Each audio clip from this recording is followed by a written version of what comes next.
Hey guys, welcome back to more AFK Arena. In today's video, we got a very interesting one to look at. So, I was chatting with Artie. He was the first one to let me know about this. That basically, it seems like they've had a meeting over in China where they've discussed some upcoming features and stuff like this. Now, these notes that we've got here, massive shout out to AFK Inside for putting this out there for the community. It has been translated from Russian to English, so that's why it looks like so sketchy, because it's all translated. But I want to look through this because they talk about some possible, and this is possible future updates. Now, you always put possible because it's not out yet and things can change, but it gives us a good look at what like the next sort of year could look like inside AFK Arena, and it actually looks pretty decent. I'll give you my thoughts on some of the things because I have seen some people having negative opinions around some of it, which is fully fine, but also like the things that would turn those negative opinions into positive opinions as well. So let's get onto it. So the first one I think we can all agree would be fantastic, and that's a resonating crystal for beasts. Now, this is going to change. So change the way I do stuff. So basically, I'm going to stop summoning from any more than one copy of any beast. If a good beast comes out, we do have the nice smooth progression of getting skill ups for beasts based on the levels.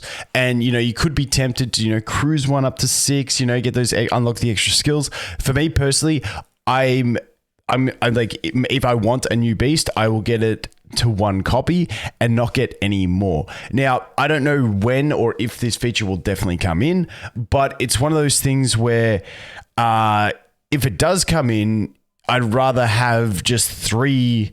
Well, we don't know how many beasts it will require, but I'd rather have like 3 evenly leveled beasts if it becomes 3 for the beast resonating crystal. Not too sure how it'll work, but that's just basically, I'm going to start saving all of my all of my baits, or you can also just summon on the specific 3 you want, but we don't know that 3 is going to be the limit. So it's one of those in-between situations where you kind of want to play it optimally, but you don't know exactly how to. But yeah, that would be my thing. Don't be going like, oh, this new beast looks good, I want to get it to level 3. This one looks good, I want to get to level 6. I'd rather just get them all to level 1. And then once this resonating crystal things comes out, we can figure out how we want to do it and then go from there. So that is the resonating crystal for beasts. Once again, we don't know exactly how it would work, but it's not too bad. Upon reaching the required number of animals, that's why it says required number. I wish it told us how many. A cry is activated that shall allow will boost beasts to entry level. So that's really cool. Beasts for me, it's just they're too hard, and they really need some sort of quality of life to be able to use them more efficiently. Like I said, the change to the skills was a great change, but this is another great change that I think is needed.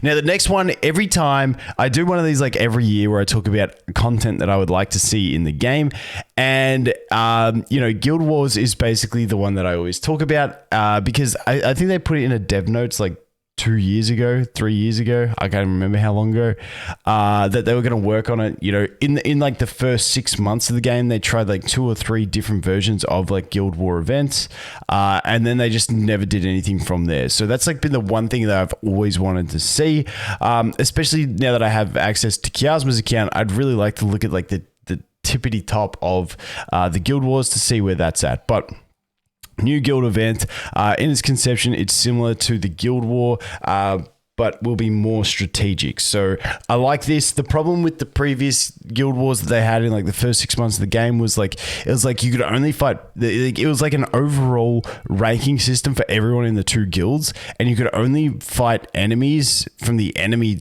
guild that were higher than you. And if you were above all the enemies in the enemy guild, sorry, the kids are losing it at the moment. But if you're above all the enemies in the enemy guild, you couldn't attack anyone and stuff like that. So hopefully they iron out some kinks in 3 years of progress, and we can get something decent. Okay, moving on to the next one, the Awakened Heroes.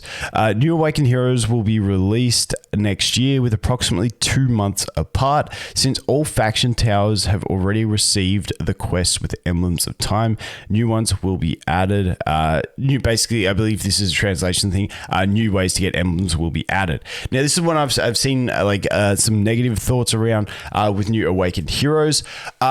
This to me is good in a way that if they're adding more awakened heroes, then they have to add more ways to get the cards, which means then, yes, we do get more awakened heroes, so you run the risk of more power creep, but it also gives a greater income for players to actually get, you know, 1 or 2 awakened heroes to Ascended. We've seen the journey of my awakened Baden attempts on my free-to-play account. It's not going too well. Hopefully we can get there. But yeah, I think this is an interesting one. I think if they increase the income of emblems enough, then it's a good thing. If we don't get many more emblems, then it's kind of like, well, you know, you kind of feel like, yeah. So I think based on the previous features in the game and how they basically gradually over time really increase the income of items.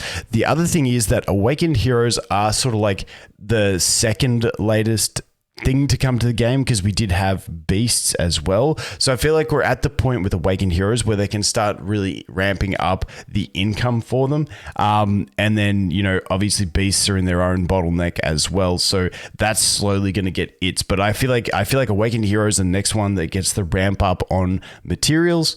And then after that, we'll have to flow on to the beasts. But obviously the beast getting that quality of life with the resonating crystal thing is fantastic as well. So new awakened heroes, let me know your guys' thoughts. I like seeing it. I like the reimagining of old heroes. I think it's fantastic. I think they do a good job of it. I've really enjoyed all the awakened heroes that came out last year. So I'm honestly happy to see them. Happy to test them, especially if we get another couple that are like decent at legendary. So if you get 1 copy, then you can find some use in them. That'd be nice as well. Next up for Hotel Oak Grove, the number of floors will be increased, obviously translation error, and also buildings in the hotel. So sweet, we can get more furniture. That's pretty much it. I know some people were having like issues with organizing the factions and stuff like that, so at least that gets sorted for people if we add more floors as well. Next up, we have the time rift mode. Difficulty will be adjusted, added the ability to select specific difficulty. I'm not sure in the specific difficulty thing, but yeah, I mean, honestly for this one, instead of just difficulty adjusted, I want to see the difficulty smoothed. Like, it just feels so, like the way I look at it is, this is stupid, this is my electrical brain, but it's like you have analog sine waves and then you have like, you know, digital waves, which are like lines. Basically, either you have, I'm not going to try and explain it, but you have like a square shape. So the difficulty isn't like a smooth ramp. It's like okay, you're going like this, fine, difficulty. And then it's like, okay, now you get a couple buffs, difficulty. It's like, it just, I don't know. It feels crazy. We do get from the previous update, the more encompassed auto feature, but yeah, I'd love to see the difficulty. It just feels like it's intended that when you're playing this mode, it's like we're going to gatekeep you from moving any further just based on how many upgrades you have and how much time you have to wait. So I'd love to see the difficulty smoothed out a bit more, but maybe that's just because I suck. Let me know what you guys think on that one. Overflowing with resources. With regard to overflowing resources, the inventory with resources... translations. Some exchange systems will be launched next year. So if you got excess resources that you're not using, they should have an exchange system in there. Fantastic. Anything like that, definitely a thing. We'll check it out in Chiasma when we do get that. Some details that are subject to change. So this is some more stuff. I mean, the whole thing's subject to change, but let's take a look. In the future, we'll update the products in each store. This would be fantastic. This would be fantastic. I'd love to see just a refreshing of the stores. You know, new stuff to buy and stuff would be nice. Maybe we get some awakened heroes in the stores. That would be cool.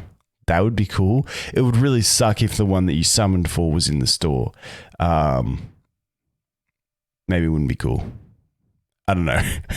You'd feel completely boned if you just used all your time gazers on an awakened hero and then they just chuck it in the store and you're like, rip. But who knows? Maybe even don't put the heroes in, just put some time gazing cards. That'd be cool. I'd be up for that. Changes will be made to the Legends tournament so that more players have possibility to participate in battles. I think that's good. I think the Legends tournament is like a cool thing, but just not many people get to get involved in it. So that'd be cool. I mean, you can always bet on it, but that's about it. Change the way packs are tested in the expedition. In the boss in Expedition to the Abyss. Okay, so Abyssal Expedition changed the way packs are tested. I think, does that mean like the different enemies are battled, or like the way it's progressed? I honestly not too sure on that one. Maybe it's a translation thing. Maybe I'm stupid. You guys let me know.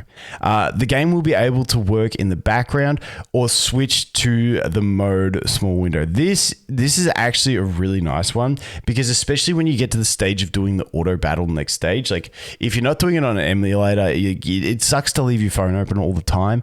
If they can put in and like also, with the Rift as well, like that's fantastic for that as well. So game being able to work in the background is going to be huge. The one thing that I say all the time, ever since we got it with the auto next stage feature, is implement the auto next stage feature earlier in the game. Let everyone enjoy this. I feel like it's a feature they really should add earlier on in the game. That is just an opinion I will forever have. Optimize the collection of players' opinions. Cool beans. Maybe more. I don't know how they're going to optimize that, but good to see they're happy to listen to community. And improved VIP sets and codes. For the VIPs out there, respect. You're funding the game. Love you guys. But yeah, hey, even improve the VIP sets, maybe like, because we can get up to like, what is it, 11 now as free to play? I can't even remember where you can get to free to play, but hey, even free to play get VIP, so that's wicked. But anyway, guys, that is the little update that we have from this post. Honestly, good things. Honestly, like a lot of these fantastic. Awakened Heroes is going to rely on getting more resources if it's going to be good or bad. But the rest of it, I'm pretty happy with. So you guys let me know your thoughts. Thanks for watching. Hope you have an awesome day, and I look forward to seeing the next one. Cheers.